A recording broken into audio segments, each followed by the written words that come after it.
스포츠 세계에선 오로지 승리만을 위해 최선을 다하지만 가끔씩은 의도치 않게 자멸하는 경우가 종종 생기곤 합니다. 이는 개인이 아닌 팀플레이를 기반으로 한 구기 종목에서 주로 나타나며 동료와 사인이 맞지 않거나 전혀 예상치 못한 방향으로 공이 튕겼을 때 벌어지는 반칙과 자책골이 그 대표적인 예시라 볼 수 있습니다. 농구도 마찬가지로 이런 일이 의외로 자주 발생하는데요. 다만 대부분이가 여럿이서 경합 도중에 일어나는 우발적 실수이기에 한 사람만을 특정해서 비난할 수가 없으며 설사 혼자 자책골을 범했다 하더라도 애당초 점수가 많이 나는 스포츠여서 그 한 번이 승패를 가를 만큼 치명적이진 않습니다. 하지만 오늘 소개해드릴 선수는 승부 조작이라 의심당해도 할 말이 없을 정도로 절대 용서받지 못할 자살 행위를 했습니다. 그것도 가장 중요한 결승전에서 누구의 방해도 없이 혼자서 단독으로 팀을 패배에 빠뜨렸는데요. 이후 그는 적팀 관중들에게 MVP라며 기립박수와 찬사를 받았고 인터뷰에서는 대놓고 성원에 감사하다는 망언을 내뱉었습니다. 이 당당한 배신자의 이름은 J.R. 스미스. NBA 역사에서 몇 안되는 악동 중의 악동이며 더티 플레이뿐만 아니라 코트 밖에서는 살해 혐의까지 받은 적이 있었고 실제로도 징역살이를 했었던 아주 무서운 선수입니다. 그래도 실력 하나만큼은 제대로 인정받은 고졸 출신의 천재로서 농구를 정말 기깔나고 멋있게 잘했는데요. 그렇다면 인성은 대체 왜 이리 볼품이 없는 건지, 게다가 무슨 연유로 결승전에서 적팀을 도왔는지에 대해서도 지금부터 한번 자세히 파헤쳐보도록 하겠습니다.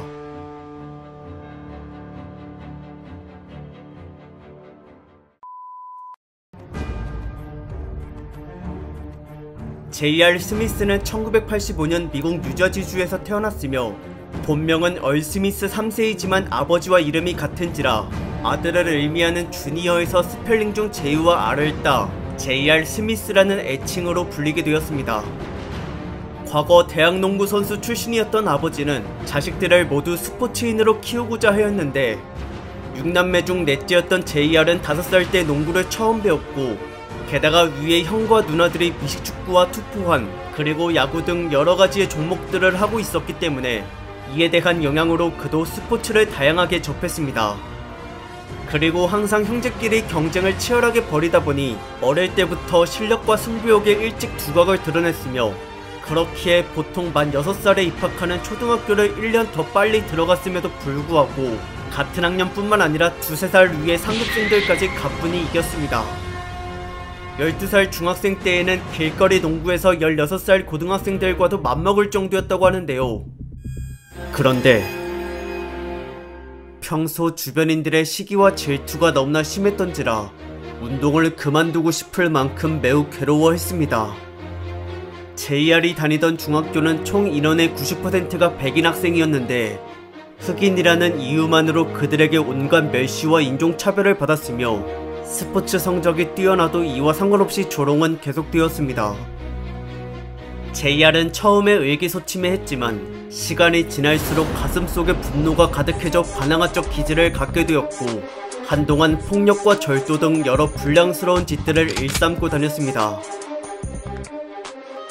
그나마 다행스럽게도 제때 아버지가 따끔한 훈육과 진심원의 충고로 타일렀기에 더 이상의 큰 범죄를 저지르지는 않았는데요. 그래도 인종차별을 당한 것에 대한 울분과 남을 쉽게 적대시하는 습성은 여전히 남아있었으며 J.R은 이를 스포츠로 해소하고자 했고 어떤 상대든 모두 짓밟아버리겠다는 다짐을 하였습니다. 이러한 도끼 어린 살벌한 마음가짐은 기량의 비약적 상승으로 이어졌으며 중학교를 졸업할 즈음에는 농구와 야구 그리고 미식축구 이 셋 전부가 스카우터들에게 각광받을 정도의 수준이 되었습니다. 그러나 진로를 하나로만 정해야 하다보니 고민하는 과정에서 고등학생 때 이 학교 저 학교를 옮겨 다니느라 한 학년을 유급하게 되었는데요. 그래도 원래 또래보다 1년 일찍 학교를 다녔기 때문에 손해가 아니었고 비로소 3학년 때 농구에만 집중하기로 결심을 하였습니다. 여러 종목을 해봐서 그런지 J.R은 운동 능력이 엄청 뛰어났으며 슈팅 또한 정확도와 사거리가 탑 클래스였고 매번 대회 때마다 우승을 비롯하여 훌륭한 성과를 냈습니다. 득점력이 워낙 폭발적이었기에 전문가들로부터 당장 NBA에서도 충분히 통할 것이라는 극찬을 받았는데요. 평균 27득점을 기록했던 4학년 졸업반 때에는 미국 전체 고교 유망주들 중 8등으로 평가가 되었으며 최상위들만 참가할 수 있는 맥도날드 주관의 특별 이벤트 경기에도 초청을 받았습니다. 놀랍게도 그는 NBA 모든 구단들의 스카우터가 지켜보는 가운데서 양팀 최다 득점인 25점을 꽂아 넣었고 덕분에 팀이 무려 30점 차로 승리할 수가 있었으며 이에 따라 당시 최고 유망주와 함께 공동 MVP로 선정이 되었습니다. 그렇게 자신의 가치를 확실히 입증하자 명문대학들의 러브콜이 무수히 많이 들어왔는데요. 허나 아버지가 병에 걸려 일을 못하는 중이어서 집안의 경제 사정이 좋지 않아 돈이 시급했고 때마침 당시에는 고등학교를 졸업하자마자 NBA로 직행하는 것이 가능했기에 JR은 즉시 2004 NBA 드래프트로 뛰어들었습니다. 실력과는 별개로 인성 부분이 평가가 좋지 않아 내심 염려스러웠지만 60명을 뽑는 이 자리에서 그는 18번째로 비교적 일찍 뽑혔으며 지명을 해준 곳은 뉴올리언즈 호네츠였고 고졸 출신의 특급 유망주로서 과연 얼마나 대단한 경기력을 보여줄지 기대를 한몸에 받았습니다.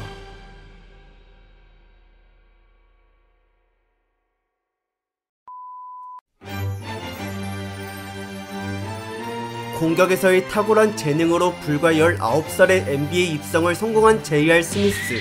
스피드와 점프력은 미식축구 NFL에서도 탐낼 정도로 우수했으며 돌파뿐만 아니라 레이업부터 3점까지 모든 기술이 가능했고 신체 조건마저 키가 198cm로 슈팅가드 포지션에 아주 최적이었습니다. 처음에는 벤치 자원이었지만 개막한 지 2달 만에 주전으로 기용되기 시작했는데요. 그러자마자 보란듯이 1월, 2월, 3월 3번 연속으로 이달의 신인상을 거머쥐었으며 중간에 한 번은 슬램덩크 콘테스트에도 참가해 자신의 운동 능력과 존재감을 더욱더 과시하였습니다. 비록 팀 성적은 전력이 매우 약한 탓에 서부 꼴찌로 초라했지만 그래도 JR 개인적으로는 루키 시즌을 제법 성공적으로 보냈고 당돌한 활약상은 2년차에도 계속되었습니다. 허나 감독은 그를 매우 안이 굽게 바라보았는데요. 왜냐면 플레이 스타일이 너무 이기적이었기 때문이며 훈련을 귀찮아하는 평소의 오만한 태도도 한몫을 했고 지적을 해주면 발끈하거나 삐지는 경우가 부지기수였습니다. 그렇게 재능만 믿고 건방진 모습을 보이자 감독은 시즌 도중 JR을 벤치로 내려버렸으며 이어서 출전 시간까지 거의 잉여자원 수준으로 제한하였고 심지어 코트에 내보내지 않은 적도 꽤 많았습니다. 감독과의 불화로 결국 그는 2년차가 끝나자마자 트레이드로 내쫓기고 말았는데요. 시카고 불스로 보내졌지만 거기서도 그리 탐탁치 않게 여겨 6일 만에 또 트레이드를 당했고 끝내 덴버 너게츠 소속이 되었습니다.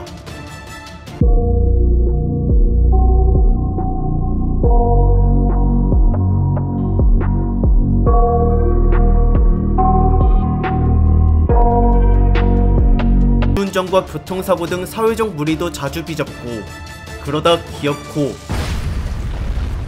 난폭운전으로 다른 차량을 들이받아 조수석에 타고 있던 자신의 친구를 죽게 만들고야 마는 끔찍한 잘못을 저질렀습니다.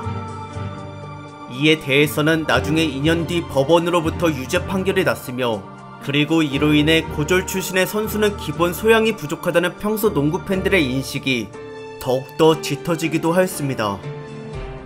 다만 형벌은 사회봉사 500시간을 조건으로 징역 90일 중 60일이나 집행유예를 받았고 리그에서도 고작 7개의 경기만 출장 정지 처분을 내렸는데요. 사실 교통사고와는 별개로 선수 활동에 관해서는 그다지 큰 공백 없이 계속 출전을 해왔으며 평판이 최악임에도 경기력만큼은 특출나다 보니 구단에게 재계약을 제시받기까지 했습니다. 당시 입지가 벤치 자원들 중 가장 으뜸인 식스맨이었던 그는 출전 시간이 팀 내 8등인 반면 평균 득점이 4번째로 높았고 거기다 필드골은 46%로 꽤나 준수한 편이었으며 3점 성공률은 팀 내에서 가장 높은 40%였습니다. 그러다 5년차 08-09 시즌 도중 하루는 커리어 하이 45득점과 단일 경기 3점 성공 최다 개수 기록을 동시에 달성한 적이 있었는데요. 아무리 견제가 심해도 언제나 단 한치의 주저함 없이 득점을 시도했고, 이러한 강심장의 면모는 팀의 사기 증진과 승리에 크나큰 도움이 되었습니다. 덕분에 팀은 서부 2등에 올라섰으며, 게다가 플레이오프마저 무서운 기세로 1라운드와 2라운드를 넘어 구단 역사상 처음으로 3라운드에까지 진출하였습니다. 다만 여기서는 슈퍼스타 코비 브라이언트가 이끄는 LA 레이커스에게 막히고 말았는데요. 아쉽지만 그래도 나름 꽤 만족스러운 시즌이었고, 한편 개인적으로 JR 같은 경우 바깥에서는 불량스럽지만 선수들과는 갈등 없이 잘 지내는 편이기에 구단은 그를 다음 시즌에도 적극적으로 기용해줬습니다. 하지만 어째서인지 무리한 슈팅 시도가 전보다 유독 많아졌고, 작년 40%에 가까웠던 3점 성공률이 이번에는 33%밖에 되질 않았으며, 계속해서 막무가내 식으로 플레이를 하다보니 뉴올리언즈 시절 때와 똑같이 감독의 미움을 사게 되었습니다. 서로 간의 불편한 관계가 지속되자 이후 구단은 1년만 더 써서 만기를 채운 뒤에 재계약 없이 JR을 내보냈는데요. 그 역시도 덴버에 대한 애정이 식었기에 미련이 없었고, 다른 팀의 제안을 느긋하게 기다렸습니다. 그런데 갑자기 NBA 사무국과 선수들 간의 연봉 체제에 대한 협상 문제로 리그가 잠시 폐쇄되었으며, 이 때문에 어느 구단과도 계약을 맺을 수가 없었고, 심지어 협상도 빨리 끝날 분위기가 전혀 아니었습니다. 그러자 JR은 이대로 가만히 시간을 낭비하기가 싫어서 아르바이트 차원으로 중국에 용병 생활을 하러 갔는데요. 중국 리그 역사상 가장 많은 연봉으로 한 시즌을 통째로 계약 맺었으며, 2011년 11월부터 2012년 2월까지 3개월간 경기를 뛰었습니다. 확실히 세계 최고의 무대 NBA 출신이어서 그런지 중국 리그는 그에게 너무나 쉬웠고, 한 경기에 60득점을 혼자 몰아붙인 적이 있었으며 50득점 이상을 기록한 적도 무려 4번이나 됐습니다. 평균 득점이 34.4점이었고 필드골은 50%, 3점은 성공률이 47.8%였는데요. 농구 황제 마이클 조던으로 빙의하여 리그를 초토화시킨 그는 득점왕과 올스타를 동시에 차지했으며 NBA의 수준이 얼마나 대단한지를 제대로 실감하게 해줬습니다. 그리고 한편 때마침 NBA가 노사 간의 연봉 협상이 잘 이루어져 리그를 다시 열었고, JR은 중국에서의 시즌을 마친 뒤 곧바로 미국에 돌아가 뉴욕 닉스와 계약을 체결하였습니다. 팀에서의 입지는 벤치 자원으로 이전과 다를 바가 없었지만 경기에 임하는 태도는 그 어느 때보다 훨씬 의욕이 넘쳤는데요. 무슨 바람이 불어서인지 그는 올스타를 간절히 원하기 시작했으며, 공격에 열정적인 건 당연지사이거니와 원래부터 소홀히 해왔던 수비와 팀플레이에도 신경을 적극적으로 썼습니다. 게다가 감독과 원만한 관계를 유지하며 지시를 잘 따랐고, 과거 무분별하게 슈팅을 난사했던 나쁜 버릇의 빈도가 다소 줄었으며, 이에 따라 공격에 대한 효율성이 점차 좋아졌습니다. 그러다 뉴욕에서의 2년차 12-13 시즌의 경기력이 절정에 올랐는데요. 평균 득점이 커리어 사상 가장 높은 18.1점이었고 이는 리그 전체 벤치 멤버들 중 가장 높은 수치였으며 구단 내에서는 에이스 다음으로 2등이었습니다. 그는 고난도의 드리블과 함께 슈팅을 자유자재로 할 수가 있었고 종종 상대 수비수의 신체 균형을 무너뜨리곤 했으며 순간 뒤로 한 발짝 물러나서 쏘는 스텝백 점퍼와 블락을 피하기 위해 등을 뒤로 내빼면서 점프하는 페이더웨이 등 재치있고 화려한 기술들을 매순간 선보였습니다. 참고로 한국 팬들 사이에서는 불꽃남자라는 별명으로 자주 불렸는데 한번 리듬을 타기 시작하면 쉴 새 없이 연달아 득점을 꽂아 넣었기 때문이고 그러한 모습이 특히나 경기 후반에 많이 나타났으며 워낙 대범하다 보니 종료 직전의 버저비터 샷도 항상 자신감있게 던졌습니다. 다만 공격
JR이 말썽을 부렸던 바람에 일이 꼬이고 말았으니 3차전을 승리하긴 했지만 당시 그가 쓸데없이 엘보우 반칙을 저질러 한 경기 정지를 받게 되었고, 그렇게 전력에 구멍이 생기자 뉴욕은 4차전을 패배했으며 5차전마저 JR이 필드골 21%의 슈팅 난조를 겪은 탓에 또 지고 말았습니다.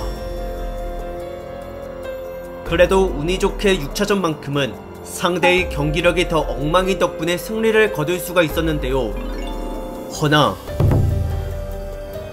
2라운드에서까지도 JR은 시리즈 내내 형편없는 모습만 보였으며 이때 유독 난사기질이 병적으로 도져 필드골과 3점 성공률이 둘 다 고작 평균 20%대였습니다.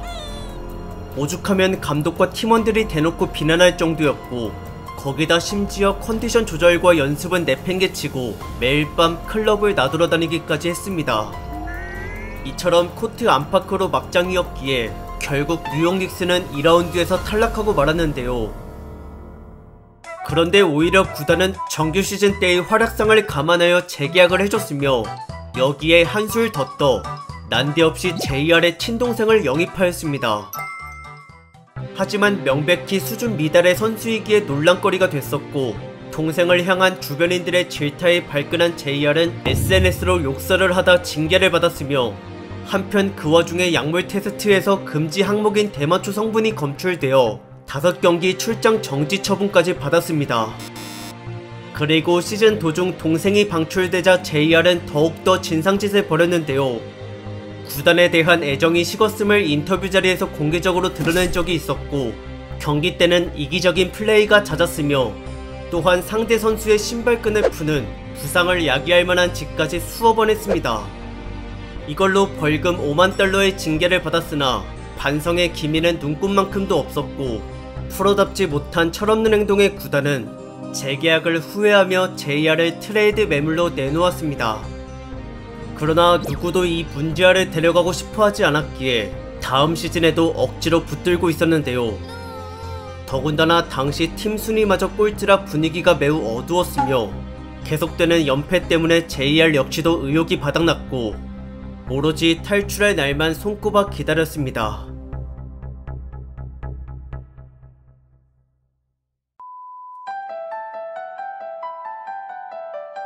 파격적인 조건을 내세워도 여전히 아무런 관심을 받지 못한 JR 스미스.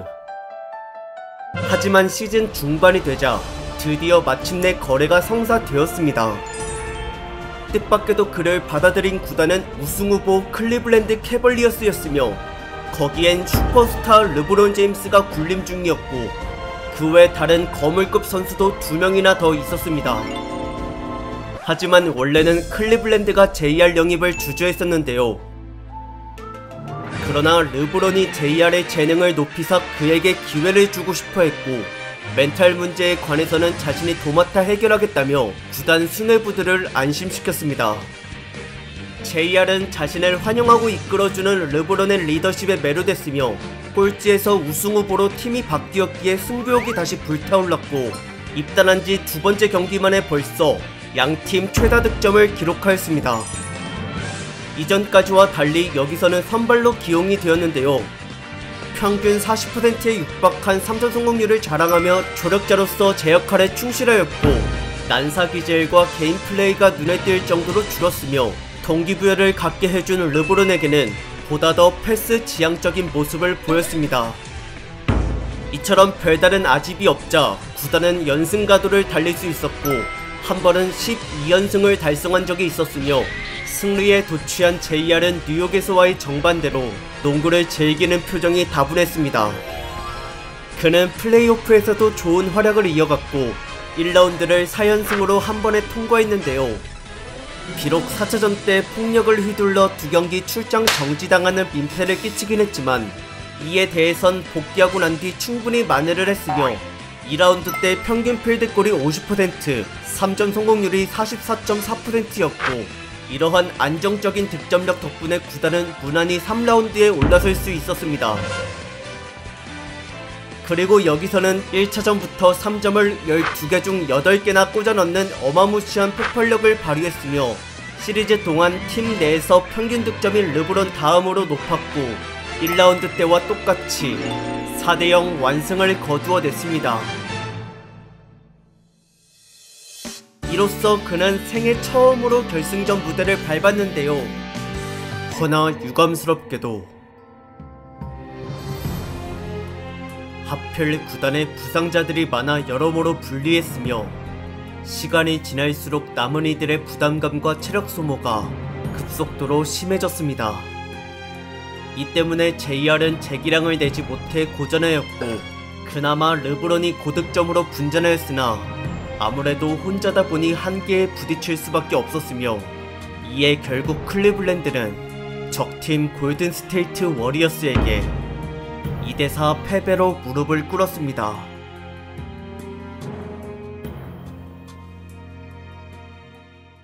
하지만 이대로 포기하지 않고 다시 한 번 더 우승대권에 도전하였으니 15-16 시즌의 구단은 동부에서 가장 높은 승률로 1등을 차지했고 당시 JR의 팀 내 평균 득점 등수는 빅3 다음으로 4번째였으며 3점 성공률은 40%로 슈팅 감각이 여전히 정교했습니다. 게다가 마크맨을 교체하는 전략에도 매우 능숙했는데 체구가 작고 수비가 약한 상대 선수가 자신을 마크할 시 그자를 1대1 공격에 강한 다른 동료에게 붙도록 유도했으며 이를 가능케 하도록 JR이 스크린 몸빵을 걸어줬고 각자의 마크맨은 그 순간에 생긴 빈틈을 즉시 메꾸기 위해 서로가 위치를 바꿔야만 했습니다. 이에 대해선 팀원들 중 르브론 제임스와 자주 합을 맞췄으며 JR의 스크린 몸빵은 리그 전체 가드들 중 최고라 칭할 정도로 솜씨가 좋았고 그의 도움으로 쉬운 상대가 매칭된 르브론은 보다 수월하게 득점을 올렸습니다. 그리고 이번에 클리블랜드는 작년과 달리 부상자가 나오지 않아 플레이오프에서 100%의 저력을 보였는데요. 1라운드와 2라운드를 모두 4대0으로 단숨에 뚫었으며 토론토 랩터스와 맞붙은 3라운드에서도 시작부터 홈에서 열린 첫 두 경기를 31점 차와 19점 차로 대승을 거뒀습니다. 비록 원정이었던 3차전과 4차전은 패배하고 말았지만 홈으로 다시 돌아와서는 5차전에서 무려 38점 차로 토론토를 박살냈고 이는 플레이오프 역사상 최다 점수차였으며 다음 경기마저 26점 차로 토론토를 무자비하게 압살하였습니다. 그렇게 동부를 제패한 클리블랜드는 대망의 결승전에 또 한 번 올라섰는데요. 마침 공교롭게도 상대가 작년의 우승팀인 골든스테이트 워리어스였으며 우승과 복수를 동시에 이룰 수 있는 드라마적인 찬스였습니다. 그러나 오히려 골든스테이트의 기세가 훨씬 더 살벌했고 이미 그들은 정규 시즌 때 NBA 역사상 최다 승수를 기록하고 왔으며 거기다 리더인 스테판 커리는 작년에 이어 연속으로 두 번째 MVP를 수상하였습니다. 정규 시즌 때 벌어진 두 팀의 맞대결 또한 두 번부터 두 번 다 클리블랜드가 졌는데요.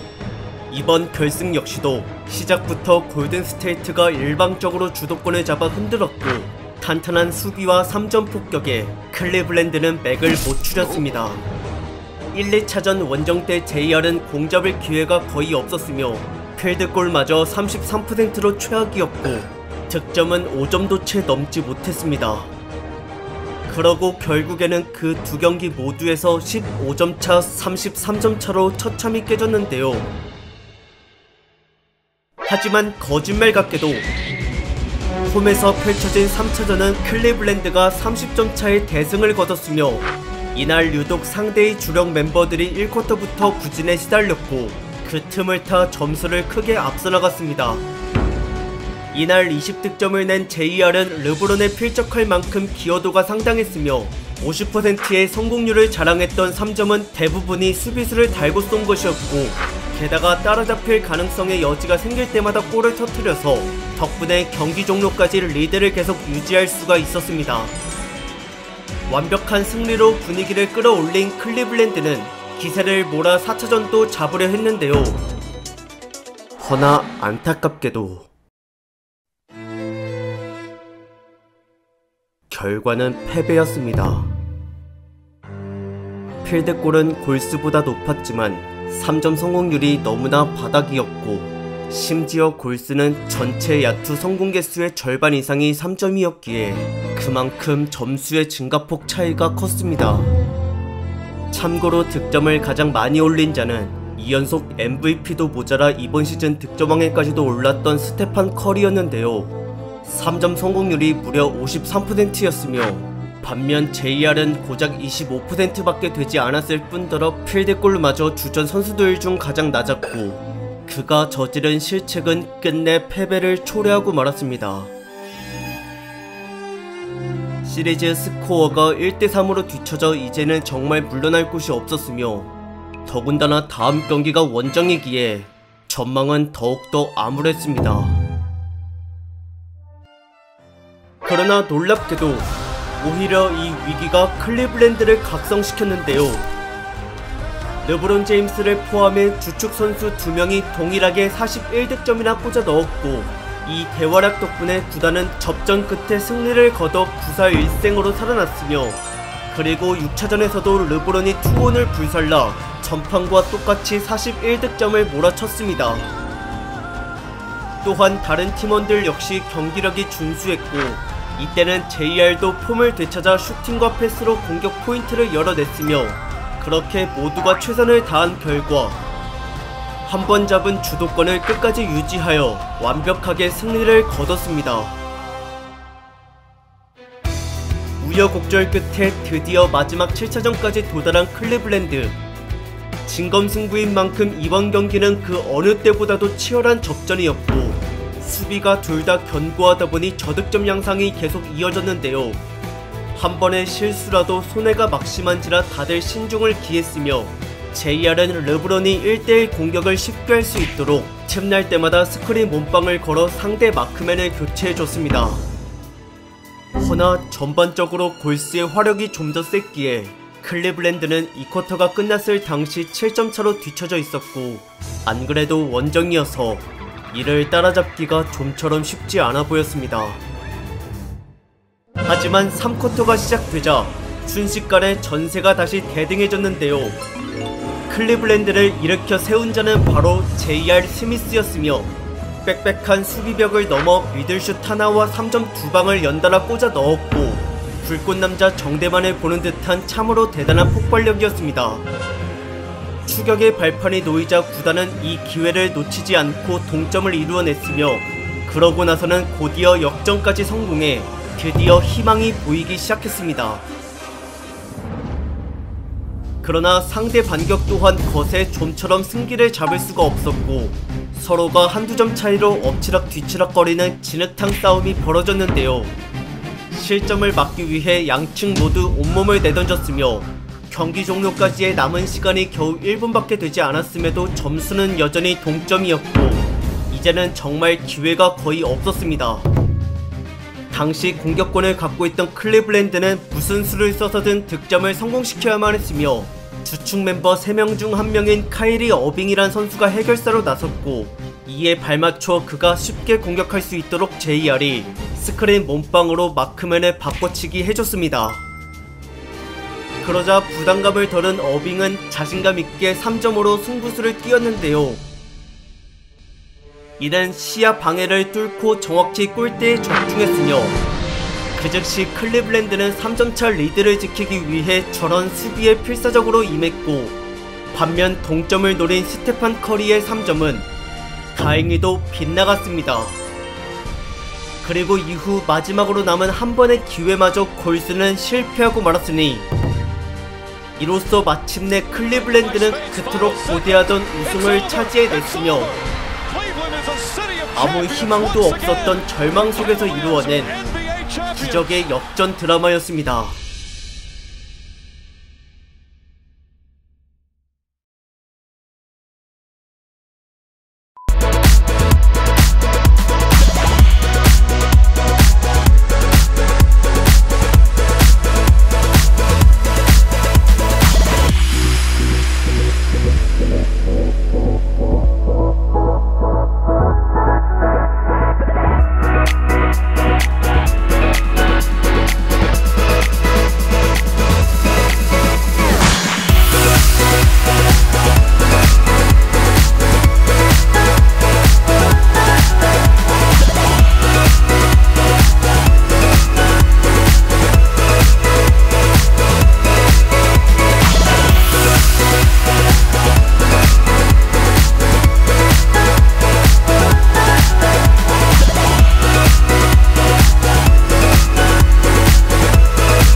아무튼 이처럼 그는 우승을 계기로 돈과 명예 그리고 인기까지 모두 황금기를 맞이했는데요.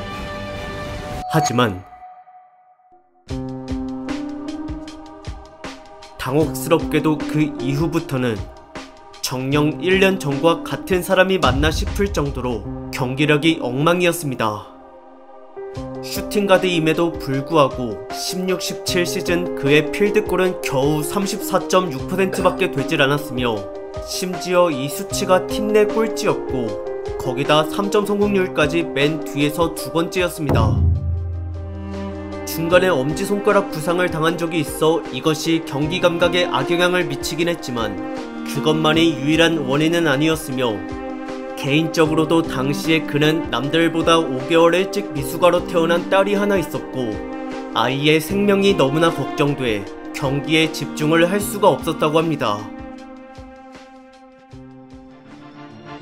그래도 결국에는 무사히 잘 자라주어 근심이 줄었고 이에 따라 정규 시즌이 끝나고 나서부터는 다시 기량이 살아났는데요.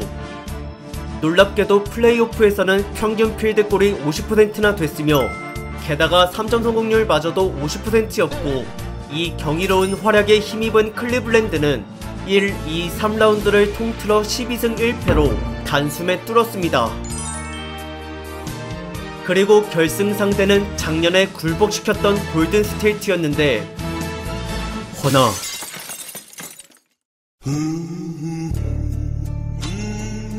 이번 승부는 클리블랜드가 비참히 깨졌습니다. 골스는 슈퍼스타를 추가로 영입해 지난번보다 전력이 훨씬 더 막강해졌으며 반면 클리블랜드는 별다른 차이가 없었고 이 때문에 승세는 일방적으로 골스에게 기울어졌습니다. 클리블랜드는 끝내 단 1승밖에 거두지 못한 채로 패배했는데요. 이에 따라 변화의 필요성을 느꼈으며 그래서 오프시즌 동안에 나름 이름값 높은 선수들을 대거 영입하였습니다. 하지만 서로 간의 팀워크가 잘 맞지 않았고 몇몇은 부상으로 인해 무용지물이 됐으며 심지어 파벌로 인한 분쟁까지 벌어지기도 했습니다. 그 와중에 JR마저 경기력과 인성에서 좋지 못한 모습을 보였는데요. 이번 시즌 들어 슈팅 기복이 유독 심해졌고 수비는 거의 구멍으로 전락했으며 생각보다 뜻대로 잘 풀리지 않다 보니 신경질을 자주 부렸습니다. 그리고 한 번은 식사 도중 코치와 언쟁을 벌인 적이 있었는데 당시 JR은 분을 참지 못하고 냅다 코치에게 뜨거운 수프를 그릇째 던졌으며 그것도 모자라 감독이 그를 벤치로 내리려고 했을 때는 훈련을 불참하겠다며 겁박을 주기도 했습니다. 허나 이렇게 막장으로 치달았음에도 출전 시간이 팀 내 두 번째로 많았고 그만큼 가드 포지션의 나머지 선수들이 JR을 대체할 수 있을 만한 수준이 되지 못했으며 이러니 답답한 걸 알면서도 글을 써야만 했습니다. 플레이오프에서도 마찬가지로 JR은 부진과 더티 플레이로 팀의 발목을 잡았는데요. 그나마 르브론이 분전해준 덕분에 간신히 동부를 제패할 수가 있었고 또다시 골든 스테이트와 만나게 된 결승에서도 그는 1차전 때 혼신의 활약을 펼치며 전력 차이를 최대한 메꾸었습니다. 4쿼터까지 혼자서 무려 49득점이나 기록했고 참고로 당시 필드골이 67%, 3점 성공률은 50%였으며 얼마나 우승이 간절한지를 알 수 있었던 대단한 경기력이었습니다. 덕분에 승부는 막상 막하였고 그러다 기어코 종료 직전 클리블랜드가 역전승의 기회를 잡았는데요. 1점 차로 뒤지고 있을 때 4.7초를 남겨두고 자유투 2개를 얻었으며 비록 첫 번째만 성공하고 두 번째는 빗나갔지만 그 순간 운이 좋게도 JR이 공격 리바운드를 따냈습니다. 동점이니까 곧바로 슛을 던지면 됐고 정 여의치 않으면 타임아웃을 부르거나 또는 3점 라인에 오픈 상태로 서있는 르브론에게 패스를 주면 되는데요. 그런데 어째서인지 그는 공을 계속 붙들기만 한 채 바깥으로 도주했습니다. 전혀 예상치 못한 돌발 행동이었고, 이걸로 시간을 모두 낭비해 어처구니 없이 사쿼터가 종료됐으며 팀원과 전세계 농구 팬들은 충격을 금치 못했습니다. 그중 누구보다 심정이 참담했던 사람은 바로 다름 아닌 르브론이었는데요. 죽을 힘을 다해 뛰었던 자신의 노력이 헛되이 됐으니 허탈감이 이루 말할 수 없을 정도였으며, 그로 인해 집중력을 잃어 연장전에서는 슈팅을 전부 실패했고 단지 자유투로만 겨우 2득점을 기록했습니다. 반대로 의기양양해진 골스는 쏘는 족족 골망을 흔들었으며, 이에 결국 클리블랜드는 10점 차로 패배했고 JR은 NBA 역사상 최악의 대역죄인으로 낙인이 찍혔습니다. 대체 왜 그런 도주행각을 벌였냐는 기자들의 질문에 그는 나름의 이유를 댔는데요. 단지 슛을 쏠 수 있는 공간을 찾으려 했던 것 뿐이라며, 이에 덧붙여 동점이었던 것도 알고 있었다고 답을 하였습니다. 그러나 이는 명백한 거짓말이었으니 사쿼터 종료 당시 JR의 입모양을 자세히 보면 르브론에게 했던 변명이 I thought we were ahead, 우리가 앞서고 있다 생각했어 라는 내용이었고, 이건 이미 생중계 때 현지 해설위원들이 먼저 알아채고 언급을 했습니다.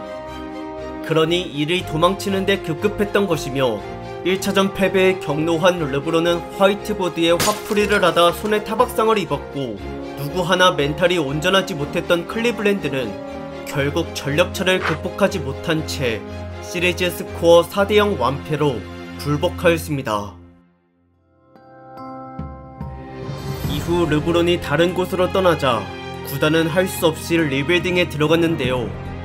유망주 육성이 우선이기에 JR의 입지를 점차 줄였으며, 안그래도 트러블 메이커의 필드골마저 34%로 팀에서 거의 꼴찌다 보니 출전시켜봤자 오히려 손해였습니다.